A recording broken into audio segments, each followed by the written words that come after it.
Marino. Yeah. They said it's stolen from an old Marino. I remember that game. And it's an actual practice play. Thing where he pumps it through. Let's just save it for that. Okay. Okay. Okay.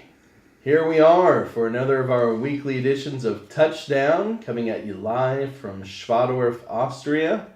I'm your host, Joel Turpin. With me this week is my co-host, David Asselin. Hello. We're going to start off talking about some of the games that we just saw in Week 8.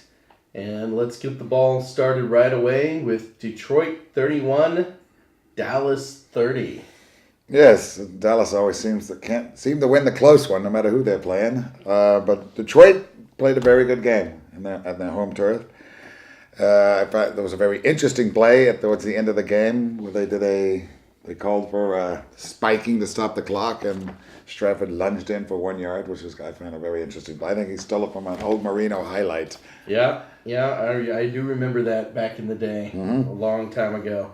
It was exciting. Yeah, I loved watching that play too, because the whole time I was thinking along with everybody else. I was like, get up there, spike the ball, because he's making the sign. That's what I thought he was going to do. Hurry, and he lunges, and I'm like, oh, that's so great. It's such a great and play. America's team just can't seem to get a break.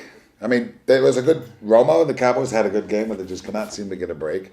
We can't forget in this game was a record by Megatron. Yep, Calvin Johnson with just an amazing Well, he had 329 yards. Yep. Just shy of a person I never heard of, or I haven't heard of in years, Flipper Anderson of the Los Angeles Rams. Yeah, back in the late 80s. Back in the late 80s, Flipper Anderson. Yeah, those were my bar days. Back when they were challenging the Niners for But supremacy. surprisingly enough, Dallas is still tops in the NFC East. Yeah, they could actually easily. go to the playoffs with a 6-10 record and win the division. It looks like. And that would mean they win a couple of more games there in the division, which Yes. seems about right. 'Cause that Exactly. seems to be about all that they can actually beat. Of course, there was also a meltdown on the sideline by Des Bryant, a 10-minute tirade at his Yeah. cohorts, because I assume he wasn't getting anywhere near the yardage that Calvin Johnson was getting, and he'd been talking smack before the game. So that's always fun. Well, these are all young player mistakes. Yeah. Diva receiver mistakes. Okay. After that, we had Washington playing Denver. And, of course, Denver did its usual tightrope in the first half, just kind of barely hanging on, looking like maybe they would lose one. And then, of course, just completely dominated in the second half, as they are wont to do. Yeah, I don't know what's up with that. They do this with every game, the Broncos. They come out, play a mediocre first half. Peyton doesn't seem to be on target, and then they come in the second half, and then they play top Super Bowl football. It seems to be the way that I think they're not very well. They're not known for their defense to begin with, so maybe it's the Broncos' way of approaching a game. Go in the first half, read the defense, see what's up, and then go out and win it in the second half.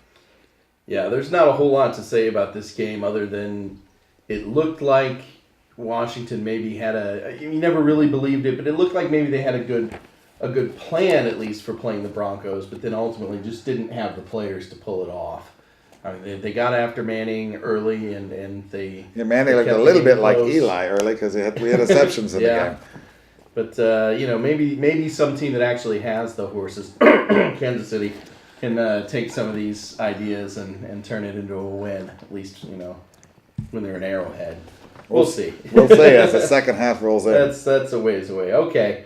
The late game on Sunday, of course, was a high-scoring game, exciting in some ways, but never really all that close. Green Bay 44, Minnesota 31. Yeah, I'm surprised Minnesota got the 31 points, to be honest with you, playing at home. Yeah. Green Bay Packers is a team nobody's really talked about at the beginning of the year. They haven't played a lot of teams, but they're still at 5-2. They look good going into Minnesota and winning. I'm sure that can be easy there, no matter what the record is of the Vikings. When you play in that dome, it's loud. Other than the high-scoring game, there wasn't much interest in this game for me. Yeah, I think with Green Bay, a lot of it is when you lose a game or two early, especially ones like the San Francisco game that were really prime time, everybody was watching it, then everyone kind of ramps down their expectations and they think, okay, maybe that's really not that great a team anymore. happened a little bit with Cincinnati. I think now though they've run together a string of wins. Well, they won. They beat the Patriots. Yeah, which was an impressive win. Both of those teams are now looking like real contenders again, and you definitely don't want to sleep on the Packers. And it doesn't seem to matter. Aaron Rodgers is definitely one of those quarterbacks, like a Tom Brady, like a Drew Brees, who it doesn't seem to matter who his receivers are. Whatever is left there, whatever leftovers they're pulled off the scrap, they find a way to get enough yards out of them to get wins, and that's really the mark of a superior quarterback, I think. It's not how you start; it's how you finish. Yeah. Okay, and then we had the Monday night game. Seattle 14, St. Louis 9, in a game that was obviously much closer than most of us expected to see, although... You have to give credit to only one part of that game, and that was the defense from the Seattle Seahawks at the last charge of the goal by the St. Louis Cardinals. Other than that, I don't know what's wrong with it. The Seahawks do not play well away. No, they don't, and that's a reason why it's going to be so imperative that they get home field in the playoffs, because at home they blow people away. They go out on the road no matter. I mean, St. Louis is no Broncos or anything, but they're not a slouch, and they go into St. Louis and barely win a game. Yeah, I think that if St. Louis had a little better play calling at the end, we might be talking about the upset. Yeah. Really I thought they were really running the ball pretty well and getting down the field, and then they abandoned it when they got near the goal line, and it just seems crazy that maybe should have pulled a Stratford. They should have stuck with what brought them. Yeah, I guess. exactly. But when it's all said and done, it's another win for Seattle, and I guess none of us should be really surprised by that. But definitely something to keep our eye on down the stretch. I was surprised by the way St. Louis held them to 14 points. That's what I was surprised about. Yes, definitely.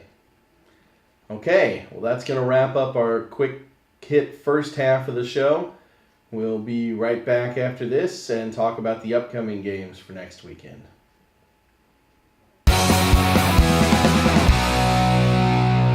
People won't understand it. All right, go ahead. And we are back, ready to talk about the upcoming games for this weekend. We're going to start with the lone undefeated team in the league, the Kansas City Chiefs, playing this weekend at Buffalo, taking on the Bills. The Chiefs had proven me wrong all season long, so I don't expect them to prove me wrong on Sunday. I think they go into Buffalo and win this game. It might be a closer game than you might expect, being a Chiefs fan, but I don't see Buffalo pulling this out. They have injury problems in the defense, and the Chiefs just look like they're on the Chiefs. Buffalo's a team that Chiefs can beat. If they're going into Oakland, it might be a different story. But Buffalo looks like a team that the Chiefs will be able to beat at home. They obviously should be able to beat Buffalo, and I think they will. The one thing that scares me most about this particular game as a Chiefs fan is the whole factor of just kind of looking past it. Yes. At some point, you can't help but notice that you got a bye week coming up, and then 2 of your next 3 games are against your most hated rival, the Denver Broncos, who are also right on your heels there in the division. It would definitely be an easy game to suddenly just look up at the scoreboard in the third quarter and find out you're down 10 points and scrambling to make it up, in a hostile Environment. Bills, environment, Ralph Wilson Stadium there. So I hope that doesn't happen. I think Coach Reed will keep them on track, but if there's anything to happen, I see Kansas City do a lot of blitzing on Sunday. Hopefully The young quarterback. Yeah. Next, Minnesota at Dallas. Can the Cowboys win another game out of their division? Can they pull off a second win? Yeah, all jokingness aside, I wouldn't be surprised what happens, but I think the Dallas Cowboys are going to win at home against the floundering Vikings I read this week. Yeah, I don't see the Vikings pulling up the upset. Yeah. But, stranger things have happened in the NFL. I'm still not entirely sure if they're going with Kristen Ponder at quarterback this week, but assuming that they are, because I haven't heard otherwise, it's hard to think the Vikings are going to do anything. I mean, if they put up 31 points again somehow, get some special teams or something crazy, but on the road in Dallas, I'm sure the Cowboys will find a way. Yes. Tennessee at St. Louis. Ooh, Jeff Fisher welcoming in his old club. Boy, that's a tough one to call. I mean, if they were playing in Tennessee, I'd give it to Tennessee right away. But St. Louis, I don't know. They played well against against the Seahawks last week. We just talked about this. I'm going to have to give it to St. Louis, but in a squeaker. This is going to be closer than people think. What? I also think it'll be close. If Sam Bradford was healthy, I would go with St. Louis. This is one point we didn't bring up. However, it looks like they have no idea how to score or what to do with their offense. They've got probably the weakest receiving core, maybe outside of the New York Jets in the National Football League. So it's going to be tough. I think Tennessee wins it again, probably a close one, but they find a way. 9-7, maybe. Yeah, I don't see it being high scoring unless there's a lot of special plays. Right. New Orleans at the Jets. Well, we can probably breeze over this. Okay. Breeze Saints, over this. Saints win this one. Yes, quickly. The Saints breeze past the New York Jets. Yeah, I don't see any way the Jets are able to hang with New Orleans for 4 quarters. There's just might look good. It's unlikely. Might look good in the first half, but yeah. Okay, San Diego at Washington. Washington must win this game if they want to keep pace with the powerful, mighty Cowboys of Dallas, which is what are they like 3-4 or whatever, 4-4, yeah. Washington's got to win this one, but to be honest with you, I see San Diego pulling up the upset. Yeah, I think San Diego, we've just seen all season that the AFC West teams have really owned the NFC East teams. And so, yeah, I just see that trend continuing. Washington, they've got a little bit of a spark. They play maybe as well as they're capable of. But they just don't seem to have the weapons right now, either on offense or on defense, to hang with a good team. Yeah, and RG3 just doesn't seem to be the same. Right now, he's certainly not in that game. To me, it seems like he's playing like he's intimidated every time he gets to the line. Yeah, that's possibly true. But I think San Diego will take this one going away. Atlanta at Carolina. One of the most disappointing teams in the league against a team that's... I see Atlanta losing this one to Carolina. Carolina has looked good in the last couple of weeks. They played some pretty strong teams, and I don't know what's going on in Atlanta. No, this seems to be the mystery of the season 2012-13. I'd have to say Carolina wins this one at home in a close game. I would like to think still that Atlanta finds a way to at least make the season respectable, but they've suffered now so many injuries and are probably at the point where they're just doubting themselves in every facet of the game that I don't see how they turn it around either. And Carolina has played a lot better than people notice. Cam Newton's playing okay.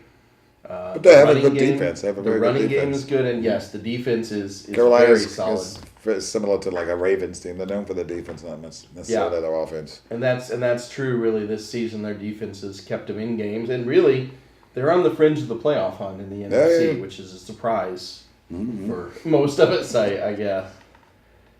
After that, Philadelphia, the Chip Kelly experiment. Head to Oakland with young Terrell Pryor tearing up the...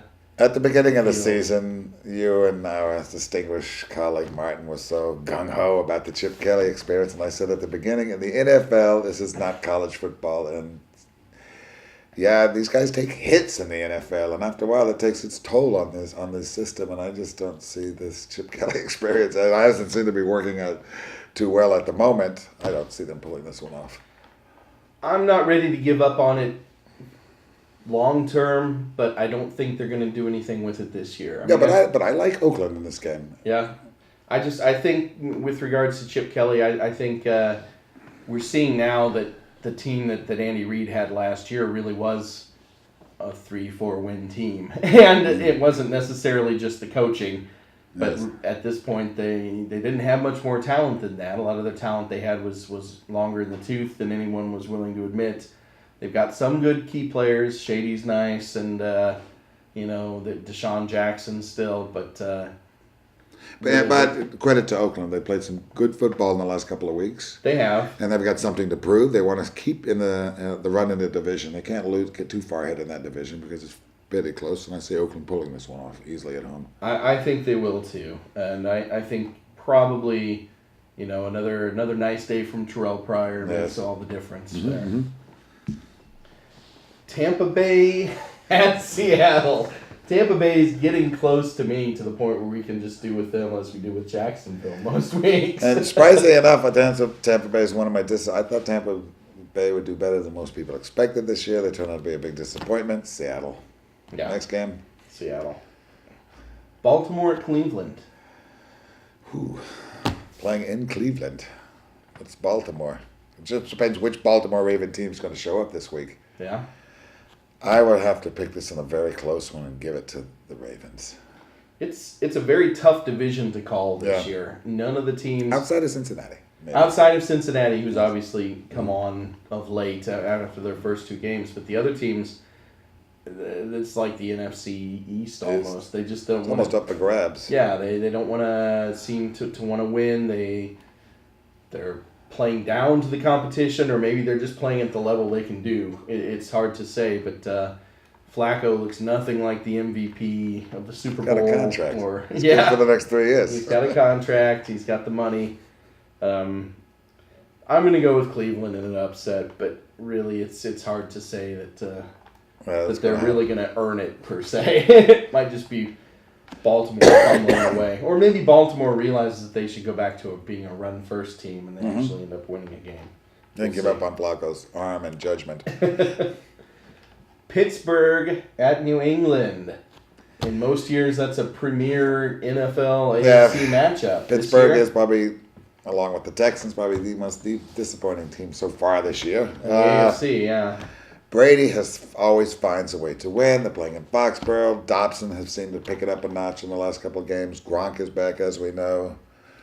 Brady has been mediocre at best all season, but they managed a way to win. Sometimes special teams or something, but the Patriots win this one easily. I wouldn't be surprised if it's close. Pittsburgh magically shows up with defense, but offense, you can forget it. Yeah, the same. We don't have a lot of really scintillating matchups this week. No.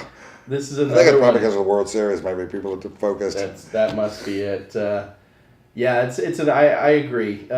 New England, to me, doesn't look at all like a dominant team this year. And But they managed. They're 5-2. I thought it's not going to be surprising. It's not going to be surprising to me if they have problems when they play. Although they beat New Orleans, so I mean points for that. Mm-hmm. But in general, in Foxborough, it's tough to play at Foxborough. It is. But at the same time, they find a way to win, and Pittsburgh finds a way to lose right now, and that's where those two teams are going trajectory-wise. Yes. The nightcap for Sunday, Indianapolis at Houston. Indianapolis at Houston. And then if this was last year, I'd give it to Houston, but Indianapolis. Looks good. It's got a good core of receivers. They're playing good on both sides of the ball. Houston, we all know Houston's problems, injuries, et cetera, et cetera, et cetera.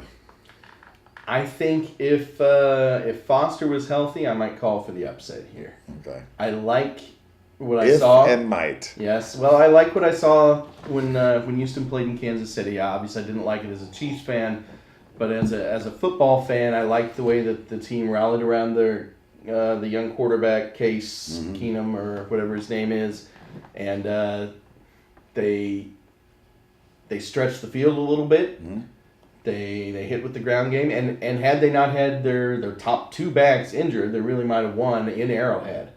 And I think there's going to be a strong push, division rival whom they've had a few that nobody's bothered to notice over the years, but the people in Houston have noticed. Yes. They really were trying to always get over the Manning hump, and then Manning retires, and now Andrew Luck's there, and they've got to be feeling snake bit in Houston right now. A little bit.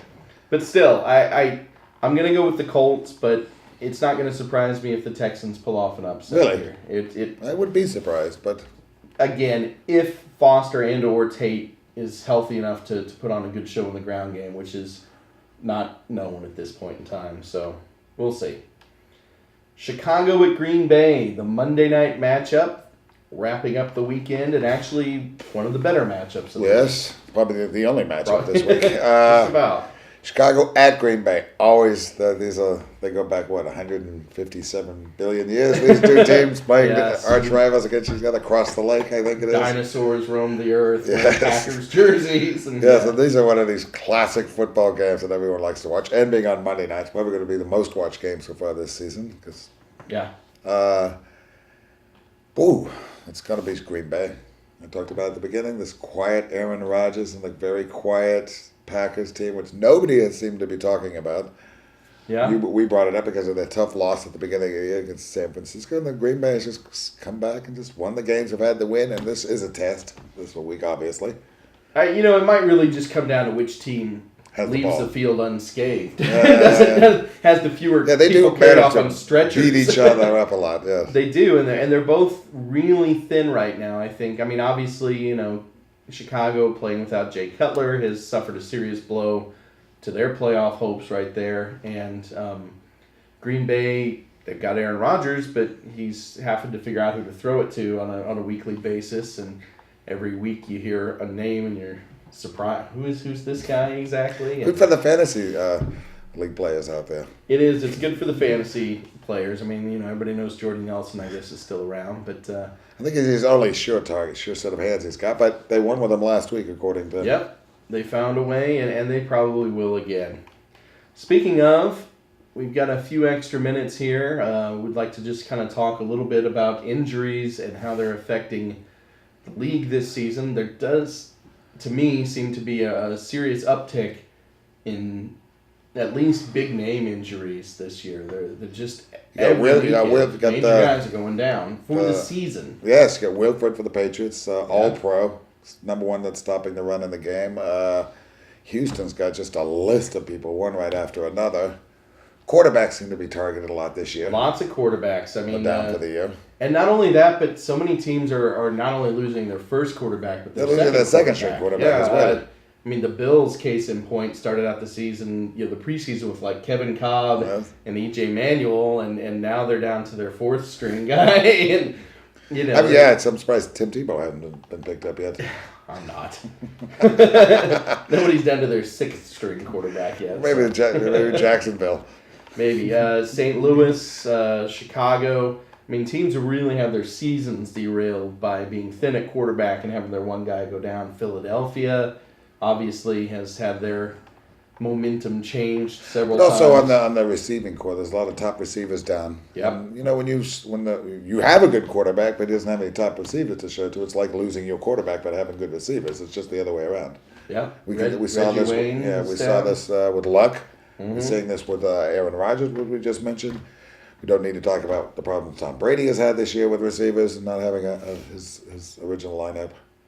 And then on the flip side of that, a team like Kansas City, who's stayed relatively healthy. Which haven't had any real tests this year. No, but that's made a big difference. Yes. One or two key injuries there, like the Chiefs suffered early on last year, can make a big difference in the season as well. So it's a big deal. And let's be honest. If the Broncos, if Peyton Manning was to go down in the next game with the Broncos, how would this season look from that moment on? It would change everything. Yes, it would change everything. So injuries, although it doesn't seem it's unfair, but it is a part of the game. It's like playing dice. You can sometimes take the gamble. And for a lot of teams, it just has not been working out so well. Yeah, and this is another reason why I think maybe we see some of this transition away from the running quarterbacks that we saw all over the field last year. There were so many scares late last season or early this season. So many people see the writing on the wall. Hey, if RG3 goes down, what are we going to do? Hey, if Colin Kaepernick goes down. Yeah, but you see the post effect this is having. Look at how RG3 is playing this year. It's not the same self-confident, catch me if you can. He's now learning to try to stay in the pocket or just afraid to run or something, but he's sort of like lost something since that injury. I think maybe you see it dialed back a little bit to more of the situational running quarterback, a little less of the design plays. Like Pryor. Sure, Pryor. Pryor of the Raiders. He can take off and he's going to get you 40 yards, but that's his option. That's his last option. Right. Or even the way they're using Colin Kaepernick this year, where they're not having him go out and run on a regular basis, but every now and then he takes off and makes something out of nothing. Of course, he also just with the scramble to get the throw off, that sort of thing. Well, any original fans out there know I'm always old school quarterback. I like the pocket quarterback. So. Fair enough. Okay, well, I think that's going to wrap us up for this week. We've enjoyed talking football with you guys and hope we see you again next week. Signing off. Bye-bye. Bye-bye.